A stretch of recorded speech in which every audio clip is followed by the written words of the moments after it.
Okay, welcome everyone. Let's call to order today's Dutchess Quarry Sites National Register District Management Committee agenda for Wednesday, November 29th, 2023. Would everyone please join me in the Pledge of Allegiance? Pledge allegiance to the flag of the United States of America and to the republic for which it stands, one nation, under God, indivisible, with liberty and justice for all. Okay, Carrie Ann, roll call, please. Amy? Here. Purdue? Here. Ewald? Here. Moore? Nash? Here. Benson? Here. O'Brien? Benton? Present. Okay, what we got? 2 absent. 2 absent. Okay, and again, as with committee meetings, do please remember that this is being broadcast, and to silence your cell phones and keep side conversations to yourself, because the microphones are very sensitive and would confuse the ladies when they're doing the minutes. And also let the record reflect that Legislator O'Donnell is here, as well as Chairwoman Bennell. Thank you. Welcome all. Okay, so first up is really literally an announcement that's been the choice to fill the vacancy from animal users' death with Mr. David Johnson. Again, since we're an advisory committee, the necessary resolution will be prepared for our one of our December meetings, so that can actually be acted upon and approved by first Physical Services and then the legislature. Anything to correct about that, Betsy? No, that's exactly how it'll move forward. Okay. So it'd be the second meeting because it hasn't come before fiscal yet. Right. Yeah. Right. So that will be the process, Dave, but you're welcome aboard. Thank you. And thank you for all that you do. Yeah. You. Next, we're going to have discussion on the site visit that we had. We had a pretty good crew. We had Dave and his 2 assistants, Cliff Patrick and Wayne Knapp, assisting him, but we all kind of helped out. We had pizza for lunch. Johanna Poor was there. And I'm sorry? Johanna, our missing. Yeah, Johanna was there, and it was quite interesting. So Dave, you got the floor. Well, there it is. And in the report, we talk about several stone features that were located on the property. Now, these stone features, I've been involved in these investigations for over, 30 years now. And these features are common on Native American sites that have not been destroyed to any extensive state. You find them scattered in sites that have been disturbed. On this site, there are some areas on the county property that obviously was disturbed prior to the recognition of the cave as a National Historic Site. For example, the day after, when you couldn't make it the next day, we were up there and we found an area that was plowed out off to the, as you're going up where we went to the cave, off to the left, which would be to the west side of the mountain, and that where there was damage at a very previous time. But where there wasn't damage, especially on the steeper slopes and areas where you didn't have agriculture above the agricultural zone, we did find some features, and they're listed there. And the types of features that we found are characteristic to Native American ceremonial stone land sites clear across the continent. Now, my work covers areas throughout the United States, into Western Canada, all the way to Alaska. I work with numerous Native American tribes on this, and in addition to that, numerous archaeological groups.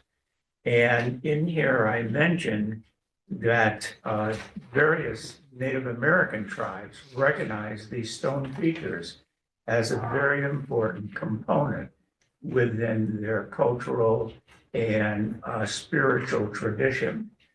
And again, this is something that a lot of modern archaeologists have not recognized or accepted, but when you check the records, it goes back for since the time of Columbus, the Native Americans have spoken about these features as theirs. And this site has those types of features.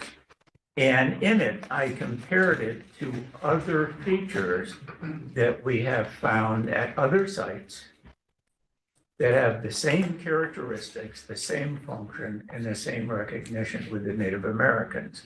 So that's another area there.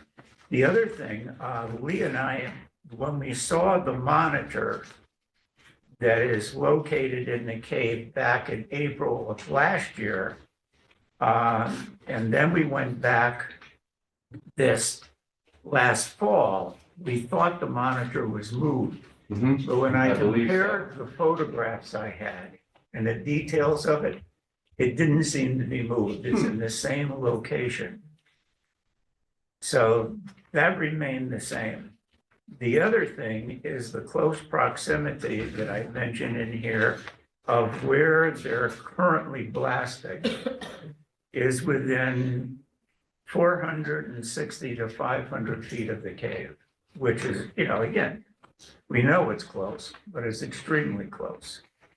And the other thing I mentioned in here is that it would be good if we could get the data from the monitoring device Tilcon has put in that cave. So we know what's going on with it. What's the track record there? And to speak to that point, I do have some early results from last year. I believe that I don't remember the month, but I'm going to over the next holiday, next couple months, ask them to submit another report of new sensor data. Again, because with our concerns for the cave's condition, in the pictures that you had from 17 years ago, we could see that the stationing of the monitor in the cave is for, I believe, for the protection of the cave, so they can actually see if they're potentially causing any damage. And again, for showing that one critical rock that within the ceiling that I thought was potentially suspect or hazardous, to see that after 17 years in your pictures that you have that it hasn't really moved at all. That I don't think they're doing any damage from the blasting, but I do want to get some more results for us to review. And also, again, like I say, I think we should commend them for putting it there, even though they did not tell us about it as the legislature or county executive. And actually, they did not even tell the DEC that they put that monitor in there. Because I spoke to Helena Duda, who was the former oversight of that department in New Paltz, DEC Region 3 headquarters. And when I was talking to her about the information, and she says, well, they have a monitor there, meaning the microphone, which is at the top of the hill in the pit that they have, where actually there is literally just a station with a microphone. From that microphone, it runs by cable down into the cave. She said, oh, well, they don't have anything in the cave. I said, well, they do now. So they didn't even tell the DEC that they were putting it in there. So the only thing I disagree with them about is lack of notification, but I think it's in a good thing that they did put it in there, just so that they have some results that they can get to us. And I will have that for our next meeting. They've been very cooperative with it before. So I don't see that changing. Is there a way that you could ask them to maybe send it on a schedule, like every 6 months or I can ask something that. like that, just so that you're not asking for it every time, you want it? Right. Because it's in the cave, they should be providing what information I can ask that. it's coming. Yeah, you can ask You should tell directly them to Tilcon, Yeah. not worry Mhm. about it needing to go through DEC. No, well, I did not get the information from DEC. Oh, you got it I from did Tilcon. get the information right from Tilcon. Betsy helped me Okay. with that. And no, Tilcon provided it without any question at all. Because even if we commend them for taking that extra step and keeping an eye on it or an ear on it. What if they do find that there is something comes up on that Mhm. monitor? Would they let us know? Like that in my Right, opinion, should have been some part of some sort of an agreement for exchange of information before it went in there, but obviously they put it in there. that will be without done. asking. Thank you. Mr. O'Donnell? Sure, so I'm surprised that that is still even in there, seeing as we made a point, to our objections last year with being put in. And in fact, I'm just finding out that it's still there, and it's on our property. So forget about that, we have to ask, right? We should have our own monitor in there.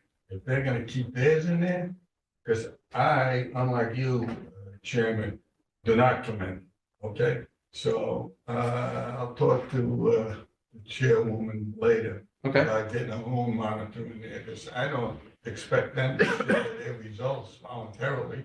And forget about every 6 months. It should be whenever they get them.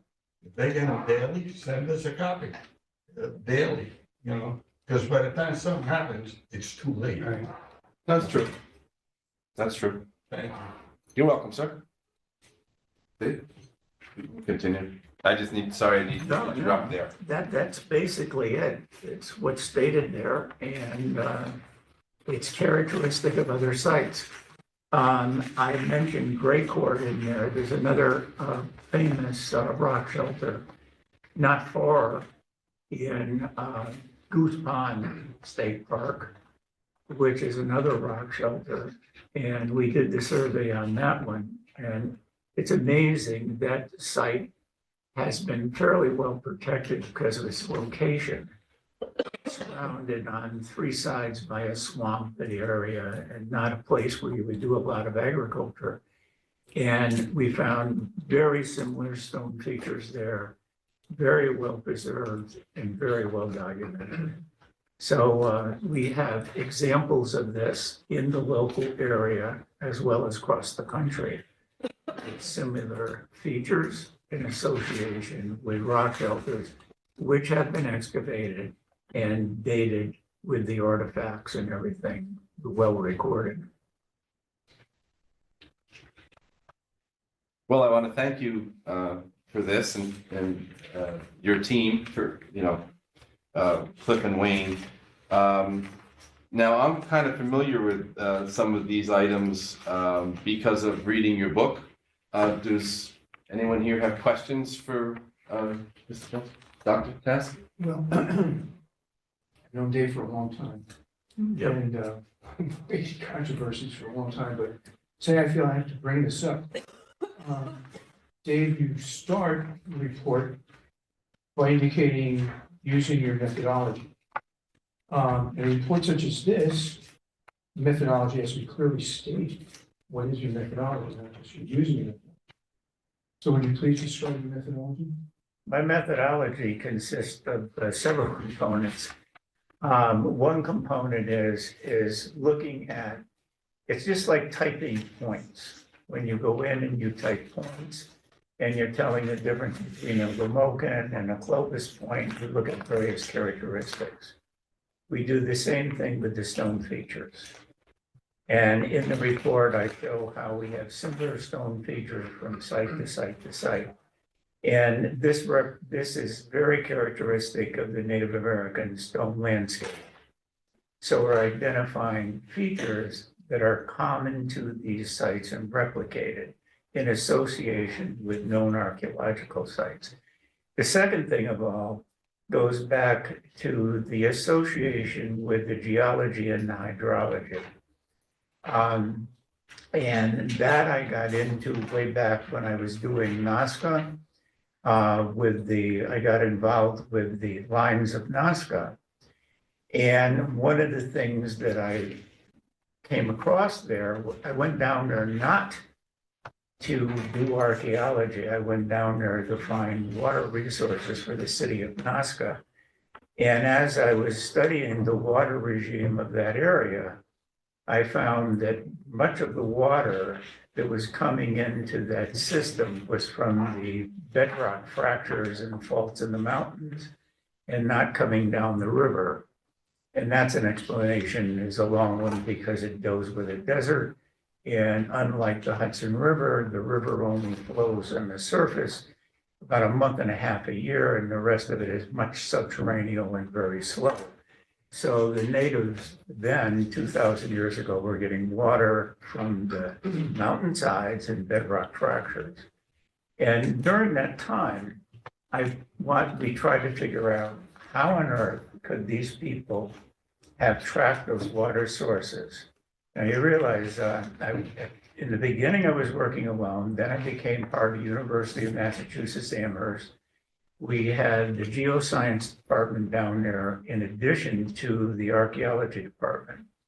And we had all the most modern equipment available at that time. We're talking 1996 to 2008. And we didn't have the latest update in satellite imagery that we use today in that, or ground penetrating radar. But with the University of Massachusetts Geoscience, we did a complete study of the Rio Grande do Norte drainage from the Andes to the ocean, 120, 30-mile stretch, and compared the water samples from the river to water coming in from the sides, and found two different water sources, and then traced those water sources into the mountains and found that the Nazca lines were mapping them. And one of the questions was, how did the natives do it 2,000 years ago? And there's numerous ways back then.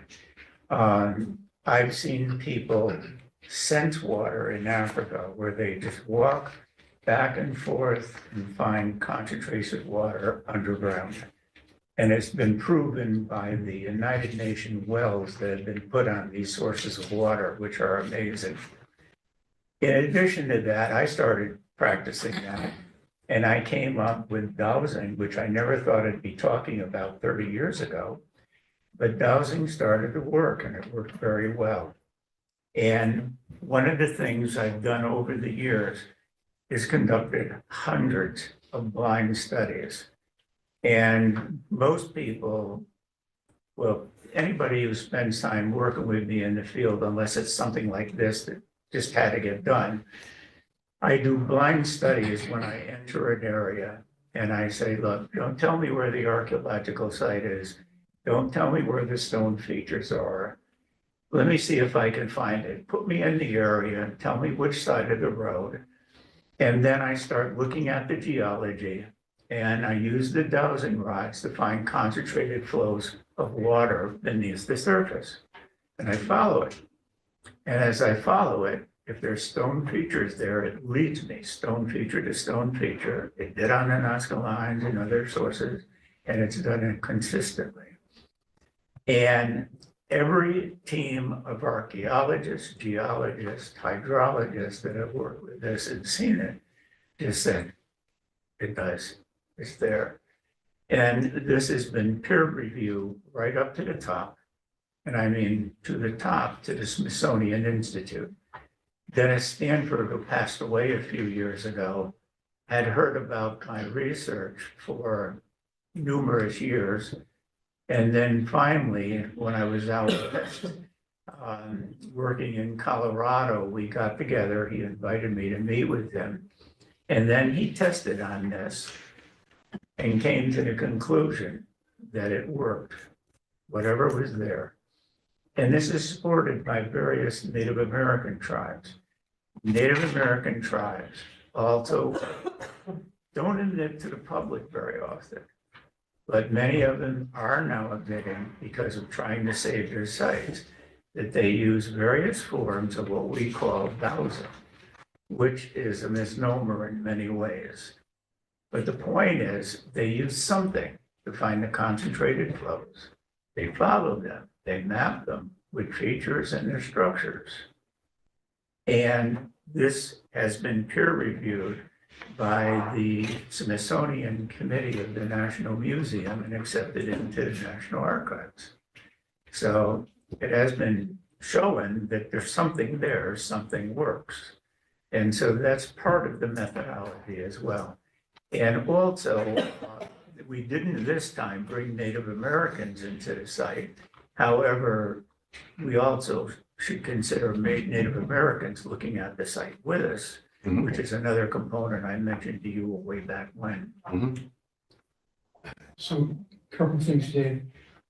Do you ever test pit your presumed discoveries of water flows under the surface? Do you ever actually confirm them Oh, yeah. Many with times. actual test pitting? Well, not, you don't do a test pit to confirm the flow of water. Most of the time it's wells. You have to drill for them because they can be deep and that.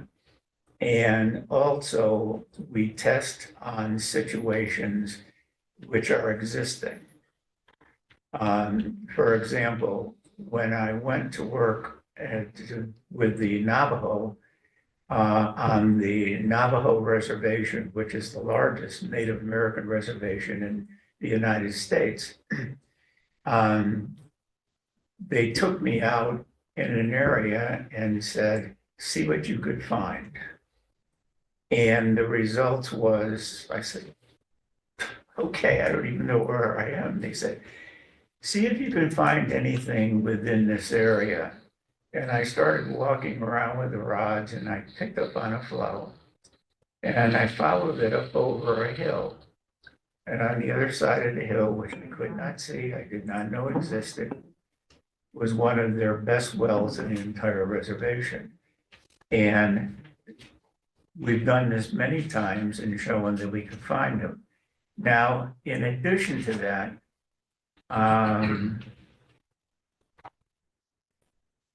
I think I quoted a couple of people in here.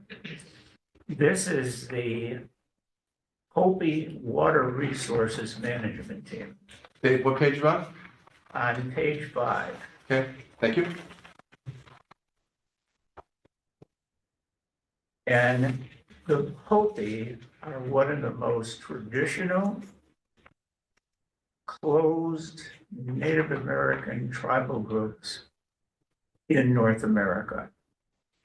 They're very leery to deal with outsiders because of what's happened to them. And they're very cautious. And they asked me to meet with their consul. I had a meeting with their consul. And then they said, we want to test and see what you can do. And here's a quote from Max Taylor on page 5 that describes what I was able to find using the methodology. And he confirms what I found in there and admits that these were things that I could know nothing about because they put me in a position where I've never been before in a restricted area with undocumented features, undocumented public documented features, known to the Hopi, but not to the outside, and located them. So this has been tested multiple times. Dave, I want to quote a well-known and well-respected textbook in archaeology, which I actually used in my own archaeology and prehistory course at SUNY Orange. It's called Frauds, Myths, and Mysteries, Science and Pseudoscience in Archaeology. And I'll reference this just as not just me speaking, so to speak, but the authority Ken Fader, who's a professor of anthropology at Southern Connecticut State University. And he writes in this section, dowsing instead of digging. He writes about studies in which dowsers were tested under controlled programs, and page 271. In all cases here cited, the dowsers failed utterly. He writes, the vast majority of archaeologists don't use dowsing because they don't believe it works. And he writes, so without success in the lab, under controlled conditions, the efficacy of dowsing cannot be upheld and will not become part of the archaeologist's repertoire. So we really appreciate, your work for sure. I'm not doubting entirely. The dowsing part, the way I was trained myself, advanced degrees in archaeology. It was not a part of scientific archaeology, as we should know it. The ceremonial aspects that you claim, and I wonder, were they from woodland times? Were they from archaic times? You know, is there any way to indicate what use they were, what time period for what particular group of pre-Columbian groups? There are just so many questions, so I don't really know how useful this information is in terms of how we could incorporate it into our knowledge of what happened at Dutchess Quarry Caves. I don't know, being there myself, whether a report such as this would be accepted by the state archaeology, given the underlying methodology of dowsing indicated, which is highly suspect by most authorities in this field. Be truthful. Let me address it from the bottom to the top, what you said last, and we'll work our way back.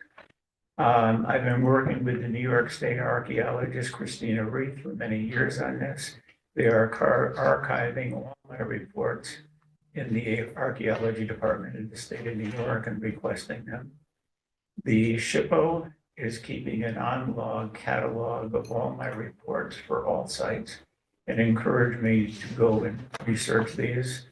They've granted me research permits with the Palisades Park Commission to study the sites in the lower Hudson Valley with all state parks. In addition to that, DEC is giving me a permit to do sites in the Catskills on this. And they're encouraging me to do sites across the New York State. However, I don't have enough time to do all of them, and I'm not going to live long enough to get them all done. In addition to that, I'm getting requests and working with sites throughout the United States with various archaeological teams. For example, I got invited in the end of August to go down and speak to the Cherokee tribal groups of northern Alabama and help them locate their ceremonial landscape sites in that area. We went down, I did the same type of blind study that I mentioned, and we found two significant sites they had no knowledge of immediately east of Huntsville, which I had never been in the area and knew nothing about. And also a group to the south there in Chandler Mountain area. And this is by Altoona, Alabama, came to a presentation I did, invited me down to see their situation, and it resulted in a fairly large, this is all since the fall, a very large archaeological research team now were put together working with Alabama registered archaeologists to go in and relook at Chandler Mountain as a sacred site because of the numerous stone features there, along with the archaeological features. And ironically, it was the Alabama power company that is actually providing support for my research and my initial findings there, because I wasn't aware of their studies when I was invited there on the spur of the moment overnight and went down to see the site. And I conducted some of my testing and made some comments about where I was finding concentrated flows and bedrock cavities and faults. And I saw some of the people there while I was doing that, meeting with them, smiling.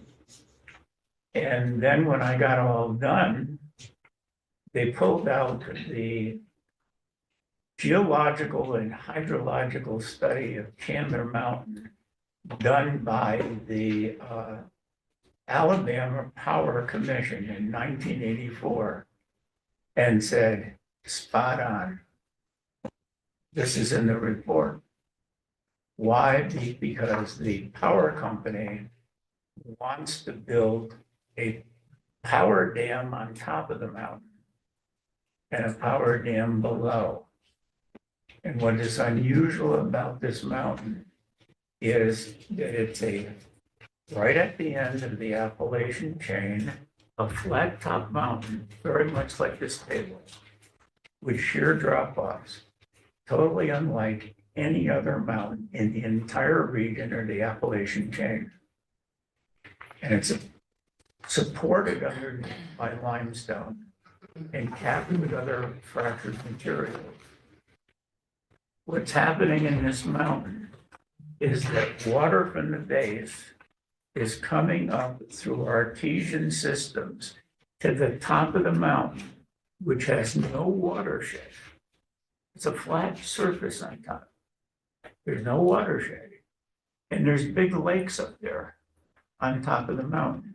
You can look it up, because you can look up where is one of the tomato growing capitals of the United States, the top of Chandler Mountain, because of the water resource.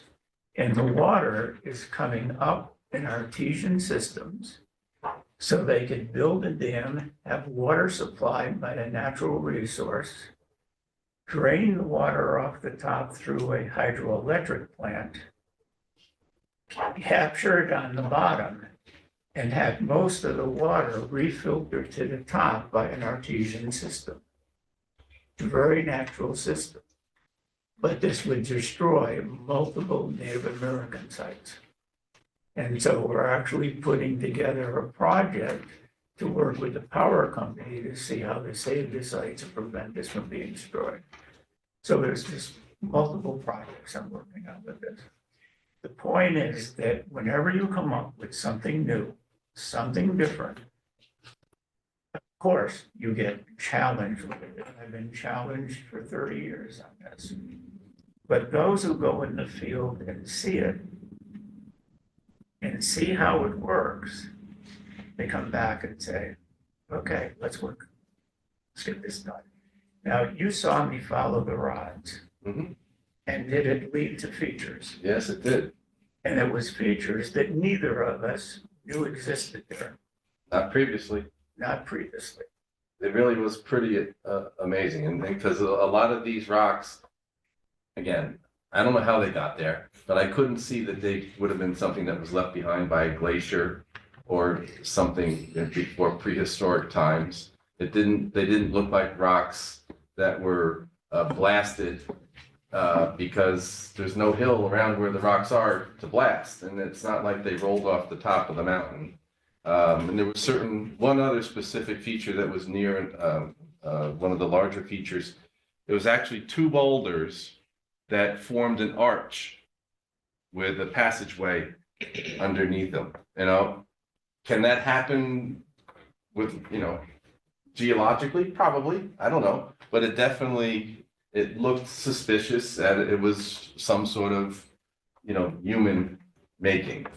And so again, I've only read your book and then read certain chapters and looked at the pictures, but again, there was a lot of the features here that matched pictures in your book. And again, I don't think there's anything wrong with being a trailblazer. And for people to be skeptical of you, I can understand that. But this is just one aspect. And thank you, Dr. Cass, for bringing that up. Oh, and one more point before you go on. Okay. Age. What got Dennis Stanford, and you know who he is, he was one of the top paleo archaeologists. He was the head of Smithsonian Archaeology, and he pushed it to button. He pushed it pre-paleo. He said long before the paleo were here, there were other Native Americans. And he suggested that there was also first contact coming across from Europe rather than just from Asia. Two sources coming into North America. You agree with that? I know his hypothesis, and it's not been accepted in North American archaeology that there were influences from Europe, from the Upper Paleolithic traditions in Europe to the beginnings of fluted points in the Americas. He tried to make a connection that way, coming across at the edges of the ice, Greenland, Iceland, to Newfoundland and so on. It was an interesting hypothesis. I actually met him and talked to him about that once years ago at the Smithsonian. And his hypothesis has been discredited entirely, but not accepted, because the weight of the evidence lies in occupation from the west, of course, the Bering Straits and so on. I'm sure you know. Of course, but the point is, many people are still studying this. And they're pushing that button back further because there are sites now that we know that predate paleo, and those have been well recorded. And in addition to that, the thing that got done at Stanford, and he said, before he met me, 5 years before he met me, he said, I tried to get Smithsonian to accept some of my reports on the ceremonial stone landscapes. And they did not accept it. And this is Dennis Stanford, in charge of the committee, maybe sometimes. And he said, this may be our chance. And so he put his stuff with my stuff. They took a year to investigate it, and it was accepted in the Smithsonian. Because when they contacted other people, they said, you gotta go in the field and see it. If you go to the field and see it, you'll be amazed. And this is what we've been doing. And this is how you break through with any scientific breakthroughs. And it takes time for people to accept some of this or prove or disprove it. And at this point in time, everybody who's tested against it has come away saying, all right, it's there. Okay, thank you. Now, you have all received a copy of a report from Mr. Wiley, our Director of Real Property. This, I thought, would be interesting information. Again, I haven't had a chance to even read it, but it's something for us to review. I asked him to put together just a small report of the property that composes this Lookout Mountain County property here, what previous uses were throughout the years before it was acquired by the county. So that goes to part of like what Mr. Johnson was saying about land that would have been disturbed from either agriculture or Tilcon in certain areas. I just thought this would be good information for us to know as going forward into the discussion for the next steps as well. I know I had my picture taken by the majority leader, Mr. Fagione, on one of our visits out there where I was standing next to a sign that said something about blasting or be careful of explosives.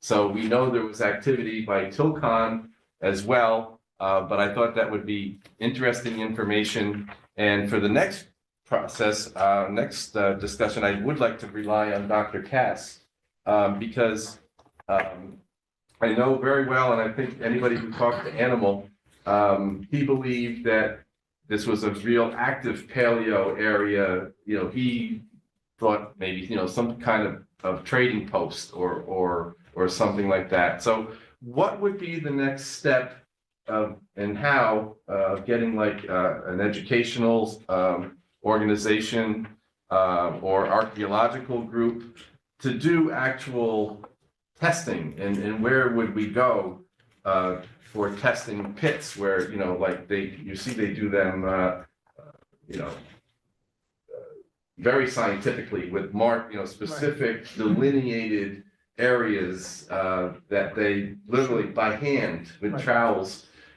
Okay. I think that might be, again, this is just for discussion amongst this committee, because again, remember, everything goes from here to reporting to Mr. Cheney's Committee Fiscal Services for the next steps and approval of anything from the legislature.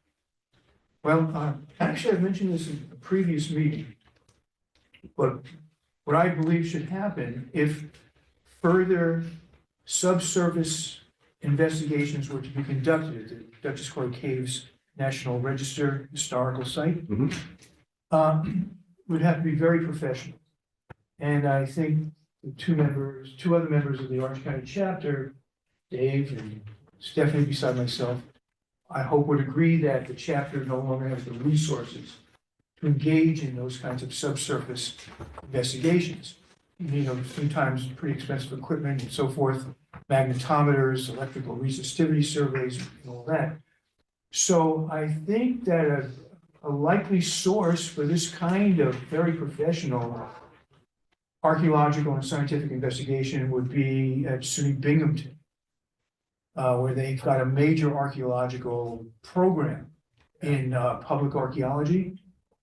So I would make inquiries with them, to begin with, Either them or the State Museum. or the To see State who- Museum who too. The of State course. Museum would prefer, almost bid for the project. Because if a university was to come in, such as Binghamton, you know, their resources, of course, are extensive. But I think under the circumstances, it should really still be under the guise of the State Museum and to see who they may recommend doing it. Mr. Cheney, Mr. Perdue, I agree. Agreement? I agree with the State Museum and Binghamton. The State Museum in particular, because of their association with the dig going back at its infancy Right. and continuing with that. Mhm. And also the Orange County chapter could assist them in the field for sure. If we were, But if we we don't were have invited to. the detailed I would equipment think so. to do that. Let me add also, It's-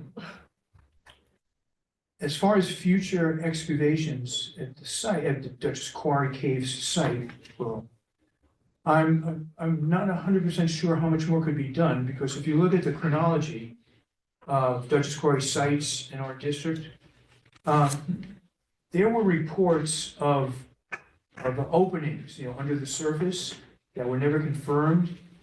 Dr. Copper, actually, I remember meeting him when I was working there. This is the Real Property Tax Service Agency title report that I just got. And then on the third page, there's an appendix. And I've known this, it says, you know, 1975 to 1978, but actually going back to 1974, Dr. Copper locates 7 possible chambers during electrical resistivity survey in 75, 78. Test anomalies locating cultural material in 2, 7, and 8. Caves 3, 4, 5, and 6, no cultural remains, exact locations unknown. Apparently, Steve Copper died and much of his material was lost. His files and so forth were never recovered, a lot of this information. So whether there is the possibility for future major excavations at Dutchess Quarry Caves, I'm not certain. If indeed there are known anomalies beneath the surface that need to be discovered, that have never been, their locations known and excavated is a question. And then to excavate in front of the cave site, that slope, it's called a Taylor's slope. Basically, that's what you throw over the surface. And so anything that would be found there would be in a disturbed context and not particularly scientifically important or relevant, unfortunately, you know, in that disturbed Taylor's slope context over the side. So I think the first thing that would happen would be if, say, the state if the State Museum became involved, the state archaeologist, or SUNY Binghamton, they would probably conduct yet once again subsurface testing using magnetometers or electrical resistivity surveys would probably be their first step to see if indeed they could locate possible cave sites that are not known at the present. And that would be almost preferable because that would be the least amount of disturbance Yeah. to the archaeological resources for even future research. Okay. Because I mean, I would also think that, I mean, you may live in the cave at night, but you probably, you know, did human things in other areas of the property, you know, with cooking and and such. With that in mind, a good part of Lookout Mountain was blasted away a long time ago. Oh, yes. And so there were rumors that there was a large habitation cave or site in that now disappeared part of Lookout Mountain. Local people in Goshen apparently found artifacts in the early 1900s. The big cave, they used to call it, right? What? The big cave, I think. Big cave or something, but there were rumors to that effect.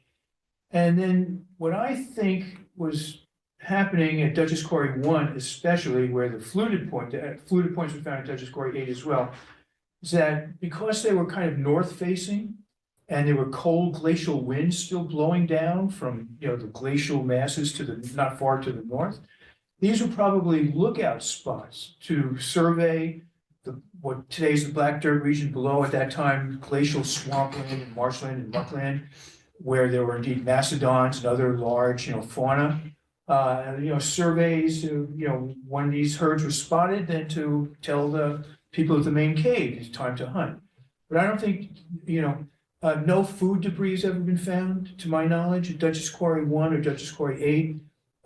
There's a possible fire hearth, but again, they wanted to keep warm, so that's not surprising.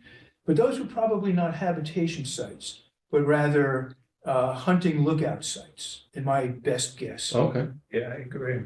But there is this terrace, which is now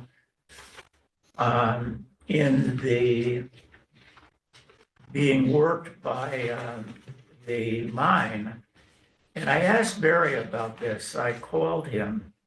And if you turn to page 6, and at the very bottom of the picture there, you see the pit where I've drawn the line to where they're currently blasting. But now if you look just to the east of the site, it looks like, in this picture, a greenish open area where they've been dumping talus and that from their excavations. Several people have spoken about a site being there to some extent. And an archaeological firm had done a ground survey there and found some artifacts. But that seems to be an area where there had been habitation to some extent. But again, it's now been totally disturbed by the mining company. And I'm not sure what you would find there. You would have to dig down below all the stuff they dumped there. They didn't need, it's impossible. No, I was thinking if there was any areas that scientists would think was on the biggest thing. base of the mountain that we actually walked up to get to Exactly. the cave. So that limits much of the site. And where the caves are, some of the caves were left undisturbed, and check me, Barry, if I'm wrong, for future possibilities of research and excavation in that. And there are, 2 or 3 other known possible rock shelters, caves there that have not been disturbed. I think they're very small. They're small, but could produce artifacts, which would also determine age and that relate relative to the site. Can I add, I would say that you want to have some kind of ground penetrating radar gun there to find where these cavities are and the extent. Go ahead, Barry, I'm sorry. just a major study done by the Archaeological Conservancy, Dave Church, former, what was his title? Commissioner of Planning. Commissioner of Planning, yes. I actually met with him several times over the years, and Jeff Berkman as well, who was very interested in all this. Dave Church had the Archaeological Conservancy, a major national organization, do a very in-depth study of, the studies done at Dutchess Quarry. So Harch and Associates, cultural resource management firm, I think it was 1990, did a study of this greenish area that Dave's pointing to, mostly plow zone, disturbed materials. So if you want to familiarize yourself with that study and what was found there, I think a scattering of artifacts, a possible hearth, nothing of any great significance to my recollection, then you can find the results of that Harch study in that large study done under the aegis of Dave Church. And I believe it couldn't necessarily be tied directly to the caves. Right. Mhm. The whole area is archaeologically sensitive. So Okay. there was nothing definitive time-wise, I believe, that could tie it directly to the caves. Comments, Mr. Duke, Mr. Cheney? Just a question relative to proceeding with investigations. Are these self-funded by the people we're talking to, or are they looking to us for funding? Well, the question is going to be, does more archaeology have to be done? The answer is really no. No, it does not have to be done No, it now. doesn't. It Right. could be, I you know, agree. saved for the future. It would be great if those known few sites left that haven't been disturbed or excavated are saved for future research, in my opinion. But that is the big thing. It's not a matter of it's going to be destroyed next year. We need to find out as much as we can now. We need to have somebody come in. We need to learn everything now. That's why a university in particular, because they have their endowments and their ability to do research and they receive those sorts of funds. Free labor.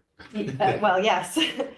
True. That would be why not only that, but it would be perfect for a university to take that on so that their students could then do their own research. There's lots of different questions and avenues that can be explored for years to come.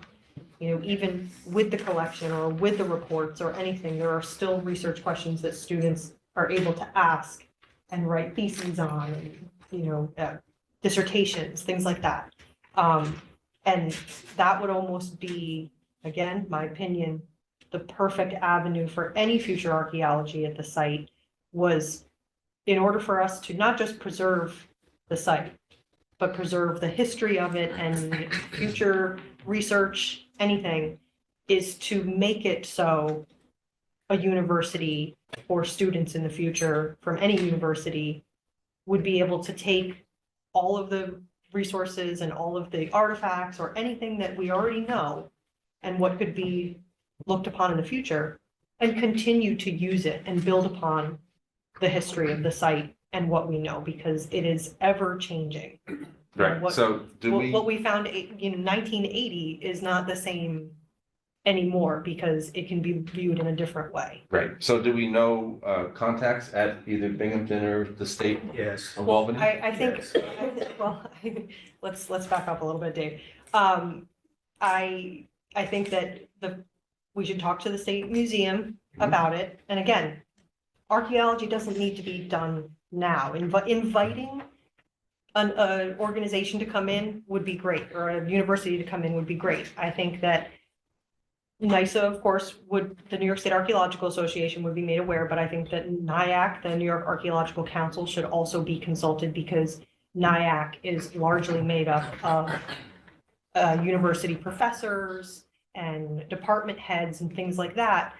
They would also be able to help give an idea of what universities in the state are looking for new research projects, would have the resources to take on a new research project, or to even put it out there that this is a possibility that should Binghamton or Bard University, I don't know that they have the resources, or SUNY Albany, wherever, SUNY Buffalo, if they have the resources and are excited or willing to take on a project like this that they can build upon for several years, because that's what it comes down to. They're not going to come and one and done a season. They're going to be looking for a project that they're going to be able to build on and use for an extended period of time, both in a lab or research wise and in the field. Okay, so let me cut it short because we got to Sorry. clear and be ready for physical services at 3:30. So I don't I think will that the talk to university Mr. should be Cass, I will directly talk to I got impacted. one Dave, more thing to add. and I will talk to Stephanie about getting this contact information, because you're right. Archaeology can be done at any time. These people might have been there 12,000 years ago. Nothing has happened at the cave since 1980, and nothing has happened since I've been here on the legislature since 1997. So the future is now, if you ask me. And my opinion is we just see what they have to say. Invite them down to a meeting to see if they're interested to coming down and walking the land with myself and you and Dave. Dave? I'm getting poked in the ribs.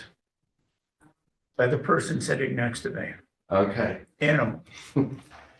Because although he's gone, he represented in part the Native Americans because he had Native American background and was in contact with the tribes. I also wear two hats in this committee, being president of the Orange County chapter, but I'm also the archaeology advisor to the Ramapo Lenape and in association with the Muncie group that they're a part of. I spoke to them about this, and they are concerned about any digging being done on the site because they oppose digging on the site. So there's another factor that needs to be done. We need to talk to Native Americans Mhm. and see to what extent they're willing to have this site explored to any great extent. And that would also fall on the shoulders of the university or the organization or whoever who would be doing the excavating. They would be working with the pertinent. Yeah, but it's Recognized. yeah, important. because we wouldn't want to do anything offensive. For the county to make contact directly with. the Yes, Native if they're gonna be our Yeah, first. so the chief had come to a couple of our early meetings and had sent the representative, so. Yes. All right, so I got like 28 after, I think it's time to wrap this up. I would expect our next meeting to not be up, of course, December or January with winter. Let's schedule a meeting for February to give us time to make contacts and put our feelers out. All right? Thank you, everyone, for coming. And again, remember, this would all be just for a report to Mr. Cheney's committee for anything in the future that needs, obviously, to go through all the legislative proper approvals. Would you like a motion to adjourn? Can I get a motion to adjourn? All in favor? Aye. Aye, opposed, and carried. Thank you, everyone.